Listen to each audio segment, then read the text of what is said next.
We have Mr. Donovan McNabb on the way. Oh, here he is. How you All doing? right. Caleb, Craig sorry is we're walking kicking by. you off.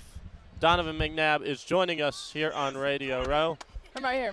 He is ready. What's up? How we doing? Cuse is in the house. Cuse Oh, is yeah. in the Good. house.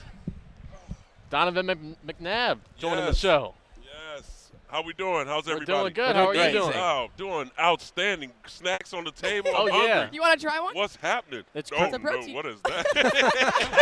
Those are the McCaffrey. You Flavor should have. McCaffrey You should have told that to protein What Ed. is that? Maybe not this flavor. Hang on. Ed- I got a better one for you. I Ed got a better one. This McCaffrey is the has more brought some protein chocolate chip bites. cookie dough. Oh, these are Ed Well, you McCaffrey's wanna deal? try Yeah. one? Oh, Yes. no. Oh, Oh no. no! Oh Have no! you seen how Ed looks? I'm like, oh. That's Well, interesting. Ailey, she just got Sorry. hired pretty much as their sponsor. So, They're good. Pretty good. I So promise she's they're going to good. I push wouldn't them lie on to you. Yeah, you don't have to take yeah, it. don't- You don't have to take don't Oh, it. listen believe me, to I'm what good. you say. Okay. He's Donovan, like, no, really. Ed, before Ed left, he left a question for you. Yeah. And he wants to know your thoughts not only on the game, but also on how the Eagles will use Jalen Hurts in Sunday's Super Bowl and how much he'll need to use his arm to win the game. How will they use Jalen Hurts? He's a starting quarterback. How do you use a starting quarterback? Like, he's what you're going to see is you're going to see more play action because obviously Kansas City is going to key in on Saquon Barkley. So it'll be a lot of play action. It'll be probably a lot of bootlegs to get him outside the pocket. It'll be some shots downfield. There's pressure now with McDuffie versus A.J. Brown. This isn't your Nico Collins. This isn't your Coleman's. This is a whole different beast.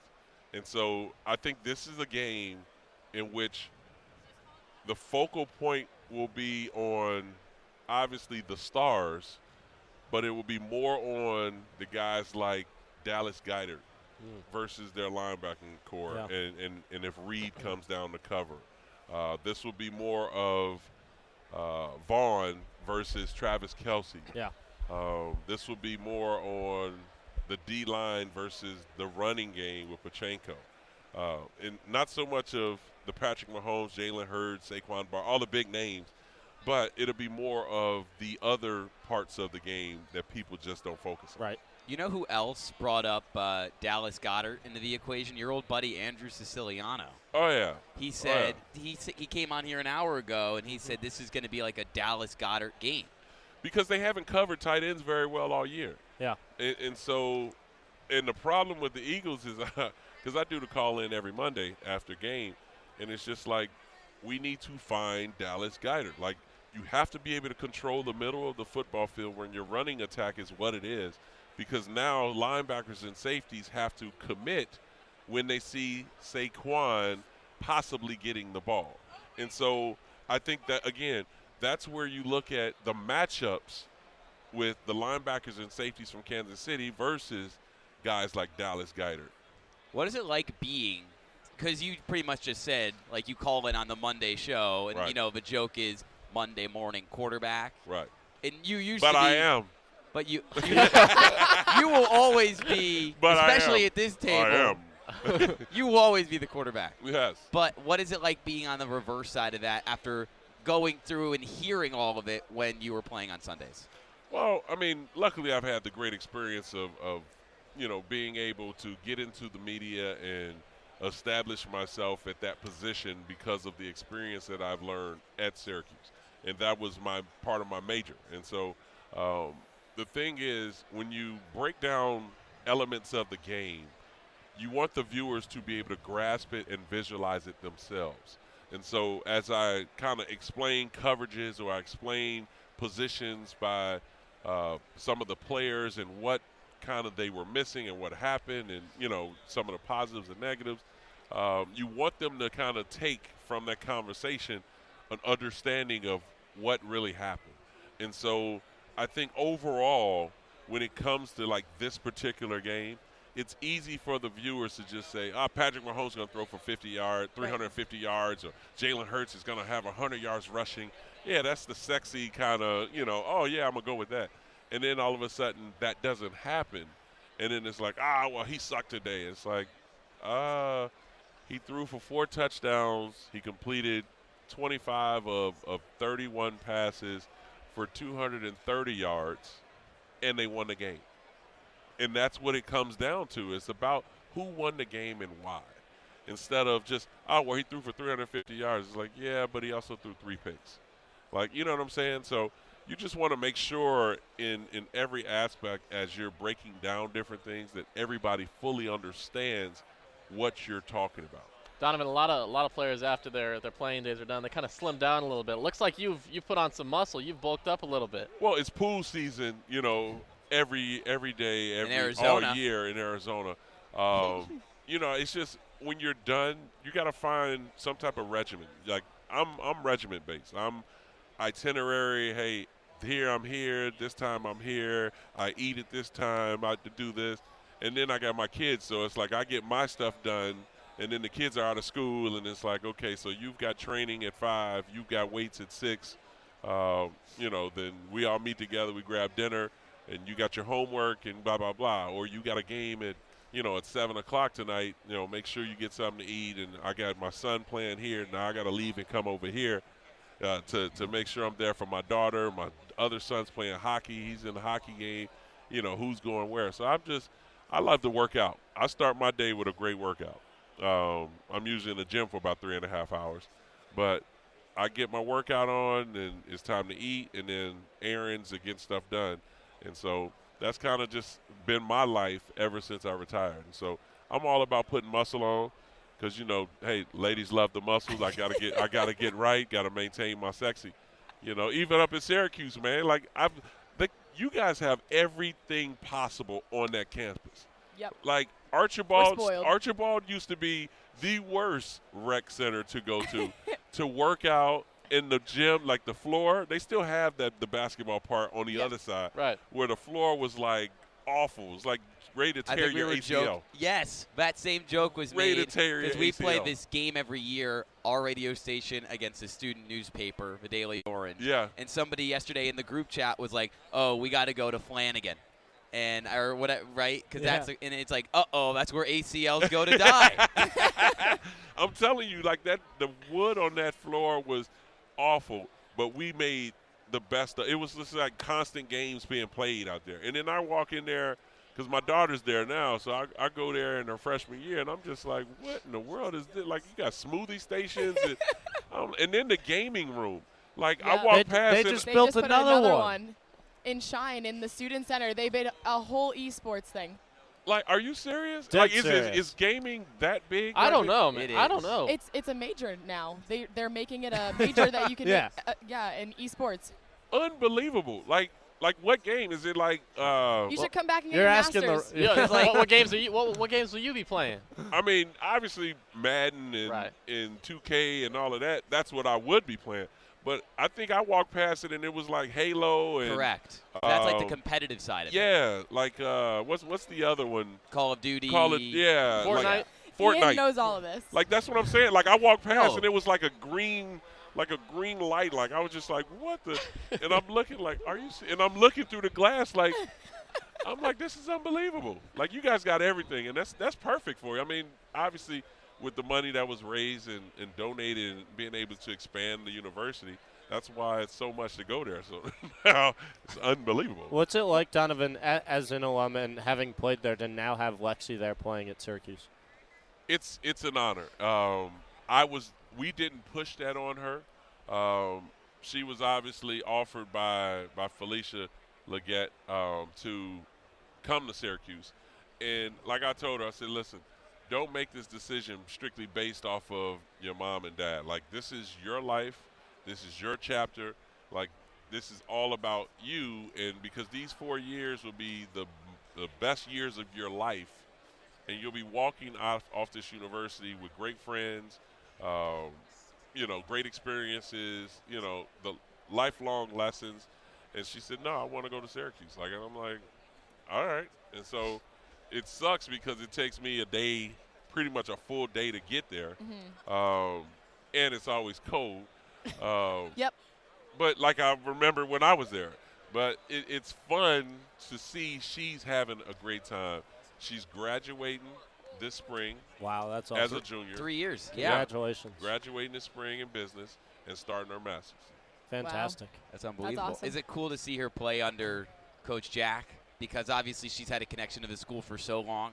Assistant back in the day too. It's always fun to see your kids having that relationship with people that you've known. Would have loved for her experience to be a little bit different with more playing time. But I mean, it's one in which she enjoys it. She's doing a lot of great things on campus, and she's just looking forward to the future of what it means for her in the next couple of years. Can you walk us through, having played for so long in Philadelphia and the Eagles in the Super Bowl this Sunday, Philadelphia sports fans and that kind of universe is totally different from a lot of different fan bases. What's it like on the player side to play for Philadelphia? You know what? It's we don't get caught up in it. We know the energy that they bring. We love the passion that they have. Tailgating starts at about 4 or 5 a.m. And they're out there. Are you a part of that now? Are you out there at 5 a.m.? No. Especially not there. But again, it's one that you enjoy because the energy coming out of the tunnel is unbelievable. And as the game changes, no matter if we're winning, if it's close, whatever it may be, you know the fans are right behind you. And it's just like, man, that win is just something special because they go nuts. And you feel for opposing teams because it's just like, you walked into like a beehive here. These people are crazy. Yep. Well, there's an argument across the league that Philly fans could possibly be the craziest. That is correct. What's the craziest thing you've ever seen a Philly fan no. do? I know you said you try not to get caught up in it all, but there's got to be one time you're sitting on the sidelines and you peek behind you and you're like, oh my God. Well, besides the fights, Right. I know there were instances when I played, I think Clinton Portis, his mom, and the people she was with got into it with fans. I think we were playing Dallas, and those who had, like, Texas plates, they ripped the Texas plates off their car. I'm telling you. First of all, if you're coming to cheer for Dallas, don't do it. Don't wear it. Don't. Just don't do it. No other suggestions. Don't do it. Don't come with the jersey. Don't do that. The Redskins / Commanders. Don't wear the jerseys. Like just don't, because they're just going to harass you the whole game. Mm-hmm. And then you always have the one or two in the stands who takes it too far, right. And then it becomes now a problem. So it's one as a player you kind of look up and you're like, oh, and like you always somehow catch it, and it's like, like she got hit with a snowball, and you see it, she's like, oh my God. Like, Have you seen the guy walking back and forth with the Eagles face paint on and everything? No. Oh. I'm glad I haven't. He's a sight to see. So when you see him, keep an eye out. We actually told him to come over here, so that might be your out cue. Good. I'm out of here. Hey, no, not yet. Donovan, I want to take you back to the Syracuse days. I mean, real successful there. What are some of the best memories you hold from your times in Central New York? Coming in as a freshman and just kind of ingratiating yourself into the campus. You know what I mean? It's the Marshall Street I'm still pissed off that they put a Popeyes in right where my spot was. That was my pizza place right there. What was it? What was it? What was it? I'll remember in a minute. But it was the best pizza and wings place that was on campus. Oh, Acropolis. Yes, Acropolis, yes. I remember coming to see Lexi, and I was just like, yep, I'm going to settle in, drop my bags off. I'm going to go grab me a couple slices at Acropolis. Yep. And they had the tape out. Like, it was the yellow tape, and it was like Popeye's coming soon. And it was like I was in a movie. I was just like drop to my knees like, no! And so, but I just remember being on campus, and then my sophomore year when we went on our run, sophomore, junior year, we went on our run for basketball. Mm-hmm. And that's when we ended up going to the Final Four and playing the national championship game.